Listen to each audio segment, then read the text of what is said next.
सबको जय मसीह की। मैं प्रभु यीशु मसीह के नाम में कॉफ़ी विद क्राइस्ट के इस 39th एपिसोड में आपका फिर से स्वागत करता हूं। और आज हम बात करने वाले हैं 5 लेसन्स टू लर्न फ्रॉम जोब। कभी कभी जीवन हमें ऐसी जगह पहुंचा देता है जहां पर हम प्रार्थनाओं में अपने शब्दों को भी खो देते हैं, जहां विश्वास हमारा कांपने लगता है और हमारे जो सवाल हैं वो आंसुओं में बदल जाते हैं और हम परमेश्वर से केवल यही एक सवाल पूछ पाते हैं कि परमेश्वर मेरे साथ ही ऐसा क्यों?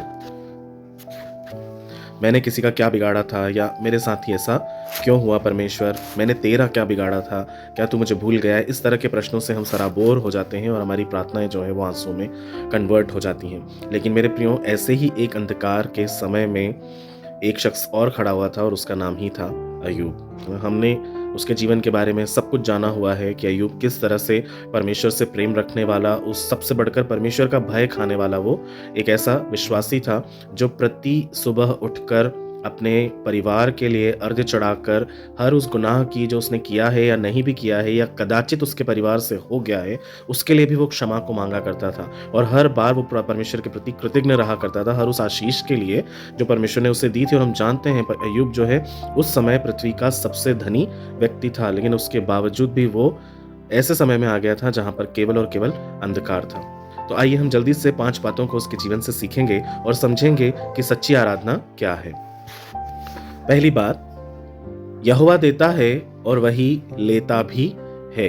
कहने का मतलब कि परमेश्वर जो आशीषें देता है वो उन्हें चाहे तो ले भी सकता है। अय्यूब 1:21 में क्या लिखा हुआ है? मैं अपनी मां के पेट से नग्न निकला और वहीं नग्न लौट जाऊंगा। यहोवा ने दिया, यहोवा ही ने लिया, यहोवा का नाम धन्य है। जी हाँ, हम जानते ही हैं कि अय्यूब का सब कुछ चला गया था ना। शैतान को जब परमेश्वर ने अलाउ किया कि अय्यूब की परीक्षा करे और ये देखे, ये जांचे कि सच में अय्यूब आशीषों की वजह से परमेश्वर का धन्यवाद तो नहीं करता, या परमेश्वर से प्रेम तो नहीं करता, या फिर वो सच में परमेश्वर का सच्चा भक्त है। और शैतान जो है सारी परीक्षा करता है और उसका एक ही दिन में सब कुछ उजड़ जाता है। उसका धन चला जाता है, घर परिवार चला जाता है, उसका स्वास्थ्य भी चला जाता है, सब कुछ। परमेश्वर ने शैतान को यह आज्ञा दी थी कि प्राणों को छोड़कर तू उसका सब कुछ हर ले, और उसने ऐसा ही किया भी। और सिर्फ ये जांचने के लिए क्या वाकई में अय्यूब परमेश्वर से सच में प्रेम करता है, वहां अय्यूब क्या करता है? अय्यूब के होठों से शिकायत नहीं निकली मेरे प्रियो, उसके मुंह से परमेश्वर के लिए केवल और केवल आराधना निकली, जो हमें भी ये सोचने पर मजबूर करता है कि आज हमारे पास परमेश्वर का दिया हुआ सब कुछ है, लेकिन कल को अगर परमेश्वर उसे ले लेते हैं तो क्या हम भी दूसरों की तरह शिकायत करेंगे, या हम भी परमेश्वर की आराधना अय्यूब के समान करेंगे? जब परमेश्वर सब कुछ ले भी ले तो क्या हम उसे धन्य कह सकते हैं? अगर हम कह सकते हैं तो मेरे प्रियो, यही हमारा असली विश्वास होगा। दूसरी बात है, आशीष संतोष के बाद आती है। जब हम अपने जीवन में संतोष कर लेते हैं, सेटिस्फाई हो जाते हैं, तब हमारे जीवन में परमेश्वर और आशीषों को उंडेलते हैं। अय्यूब 42:10 में लिखा है, जब अय्यूब ने अपने मित्रों के लिए प्रार्थना की तब यहोवा ने उसका भाग्य बदल दिया। कहने का मतलब ये है कि हमारे जीवन में ऐसे कई मित्र होंगे, ऐसे कई जान पहचान के परिवार के लोग होंगे जो किसी बात में हमसे नाराज होंगे, हमें ताने मारेंगे, पर क्या हम उनके लिए प्रार्थना करेंगे? सवाल ये है, क्या हम उन्हें परमेश्वर के सामने ऊंचा उठाएंगे? यदि हम ऐसा करते हैं मेरे प्रियो, तो वाकई में ये हमारा विश्वास जो है ना, वो एक चरम ऊंचाई पर है। जिस दिन हम क्षमा करना सीखेंगे उस दिन परमेश्वर हमारी किस्मत को पलट देंगे। परमेश्वर हमारे लिए तभी अच्छा काम कर पाएंगे जब हम दूसरों के प्रति क्षमा की भावना को रखेंगे। तीसरी बात, हर क्यों का उत्तर परमेश्वर का कर्तव्य नहीं है। अय्यूब उसके 38 में क्या लिखा है? परमेश्वर ने सवालों का जवाब नहीं दिया, पर अपने वैभव का दर्शन उसे करा दिया। इस बात को हमेशा ध्यान रखें मेरे प्रियो, जब हमें उत्तर नहीं मिलता है तब भी जो झुक जाए वही विश्वास के पार हो जाता है। आपने कभी ऐसा सोचा है क्या कि मतलब ये सभी के जीवन की कहानी है कि हम लोग जब हमारे जीवन में अच्छा होता है ना, तब हम कभी भी परमेश्वर से ये नहीं बोलते कि परमेश्वर मेरे साथ ही क्यों। लेकिन जैसे ही बुरा होने लगता है, हम परमेश्वर पर, अपने लोगों पर, हालातों पर हम दोषारोपण करने लग जाते हैं कि उसकी वजह से ऐसा हुआ, इसकी वजह से ऐसा हुआ, हे ईश्वर आपने मुझे ऐसी स्थिति में क्यों पटक दिया है, क्यों लाकर खड़ा कर दिया। इस तरह से हम दोषारोपण करने लगते हैं। लेकिन मेरे प्रियो, यहाँ पर अय्यूब हमें साफ साफ और स्पष्ट भाव से समझाने की कोशिश करते हैं कि आपके किसी भी सवाल का जवाब देने का कर्तव्य परमेश्वर का नहीं है, क्योंकि वो महामहिम परमेश्वर है।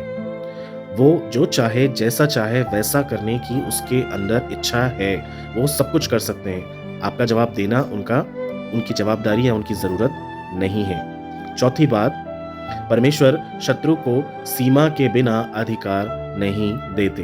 ठीक है, अय्यूब 1:12 में लिखा है, जो कुछ उसका है वह सब तेरे हाथ में है, केवल उस पर हाथ ना बढ़ाना। हम जानते हैं कि परमेश्वर ने शैतान को अलाउ किया कि जाकर तुम उसकी परीक्षा कर लो और ये देख लो कि वाकई में वो विश्वासी है या नहीं है, और उससे बस इतना कहा था कि उसका सब कुछ ले सकते हो लेकिन उसका प्राण तुम नहीं हरोगे।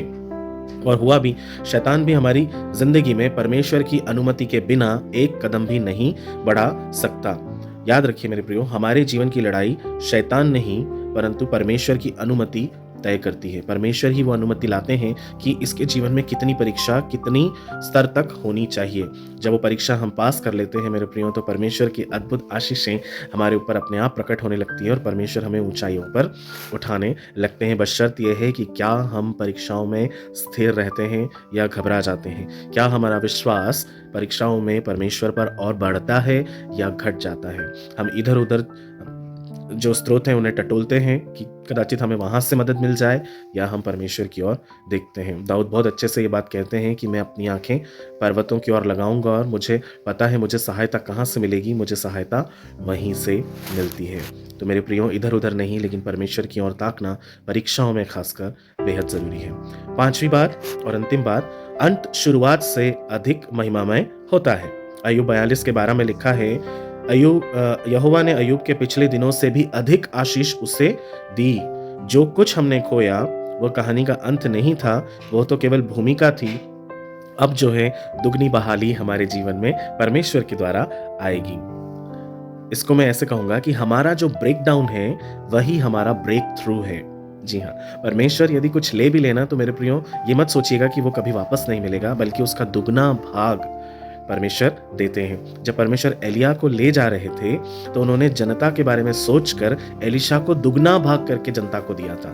एलीशा को तो दुगनी आशीष मिली, लेकिन एलीशा दुगनी आशीषों से भरकर दुगने रूप में अपनी जनता के लिए इस्तेमाल होने के लिए तैयार हो गए थे मेरे प्रियो। तो आप इस बात को समझें कि परमेश्वर यदि एक छोटी चीज आपसे ले ले तो वो 4 बड़ी चीजों को आपको देने के लिए तैयार बैठे हैं। वो कभी भी आपसे कुछ भी छीन कर खुश होने वाले परमेश्वर नहीं है, इसलिए पूरा भरोसा उस पर रखें। 3 बातें जो हमें आज सोचने के लिए मजबूर करती हैं वो है, क्या मैं परमेश्वर को केवल उसकी आशीषों के लिए ही मानता हूं या उसके स्वभाव के लिए उस पर विश्वास करता हूं। दूसरा, क्या मैं दुख में भी उसकी स्तुति कर सकता हूं। और तीसरा, क्या मैं अपने विरोधियों के लिए प्रार्थना कर सकता हूं। मेरे प्रियो, इन सवालों के साथ आइए हम प्रार्थना में जाते हैं और मैं आपको सोचने के लिए छोड़ता हूं और आप उस पर मनन करें और परमेश्वर की नजदीकी में बढ़ें। प्यारे पिता, मैं एक बार फिर से कॉफी विद क्राइस्ट के 39th एपिसोड के माध्यम से हमारे सारे viewers, subscribers, friends, teachers, colleagues, students, family members, relatives, मैं आपके चर्च के लोगों को आपके हाथों में सौंपता हूं पिता।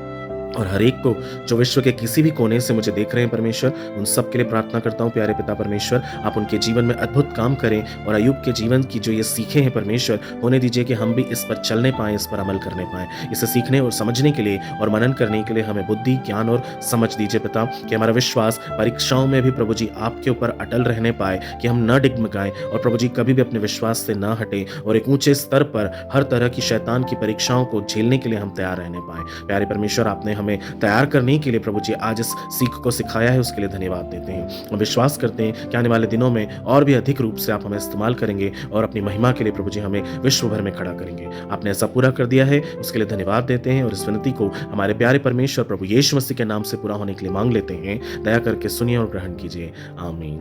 मेरे प्रियो, मैं विश्वास करता हूं परमेश्वर अय्यूब के जीवन के द्वारा आपको बहुत अद्भुत सीख देने जा रहे हैं और आपके जीवन में अद्भुत आशीषों को लेकर आ रहे हैं। मेरे साथ यूं ही बने रहिए, हम हर दिन नई बातों को सीखेंगे और परमेश्वर की महिमा में यूं ही आगे बढ़ते रहेंगे। प्रभु आपको बहुत आयत का आशीष दे। सबको जय मसीह की।